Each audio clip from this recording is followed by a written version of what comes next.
Tarehe 27 Januari mwaka 2026, Bodi ya Kitaifa ya Usalama wa Usafiri NTSB ilifanya kikao cha kusikiliza ushahidi mjini Washington DC ili kupitisha rasmi hitimisho la chanzo kinachowezekana cha ajali ya mgongano angani kati ya ndege ya PSA Airlines aina ya CRJ700 na helikopta ya jeshi la Marekani aina Black Hawk karibu na uwanja wa ndege wa kitaifa wa Ronald Reagan, Washington DC.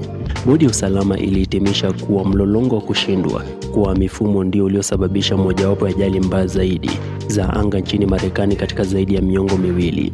Mgongano wa tarehe 29 Januari mwaka 2025 uliua watu wote 67 waliokuwemo ndani ya vyombo vyote viwili vya anga, wakiwemo abiria, wahudumu wa ndege na marubani wa kijeshi na wa helikopta.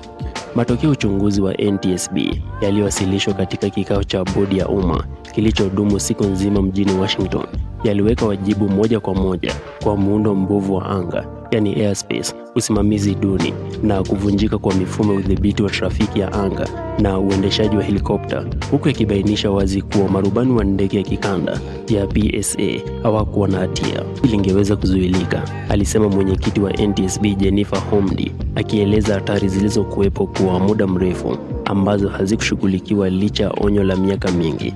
Kilichotokea siku ya ajali, ndege ya PSA Airlines CRJ700 iliyokuwa ikiendeshwa kama American Eagle Flight 5342 ilikuwa ikitua kutoka Wichita na ilikuwa imeidhinishwa kutua kwenye njia kurukia na kutua 33 katika uwanja wa ndege wa kitaifa wa Ronald Reagan, Washington.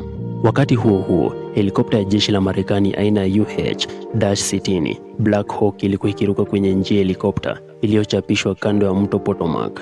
Wachunguzi walibaini kuwa helikopta ilikuwa ikiruka juu zaidi ya kiwango kilichoruhusiwa kwa njia hiyo, jambo lililoifanya iwe moja kwa moja kwenye mkondo wa ndege za jet zinazowasili.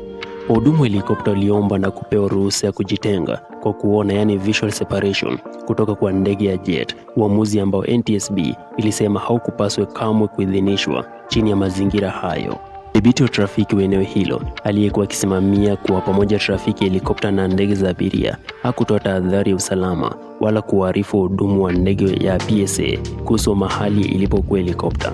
NTSB ilibaini kuwa mzigo wa kazi wa mdhibiti uliongezeka haraka na kwamba utamaduni wa kufanya tu ifanye kazi ulikuwa umehalalisha operesheni zisizo salama katika anga hilo lenye msongamano. Vyombo hivyo viwili vya anga viligongana usiku juu ya mto na kuanguka kwenye maji baridi sana. Hakukuwa na manusura. NTSB ilihitimisha kuwa ajali hiyo ilisababishwa na kushindwa kwa mifumo mingi katika taasisi mbalimbali zikiwemo mamlaka ya usafiri wa anga shirikisho FAA, jeshi la Marekani na operesheni za udhibiti wa trafiki ya anga katika uwanja wa Reagan National. Wachunguzi walisema ajali hiyo ilichochewa na muundo wa anga ulioweka njia za helikopta hatarini karibu sana na njia za kuwasili za ndege za jet, katika baadhi ya maeneo kukiwa na tofauti ya wima ya takriban futi 75 pekee.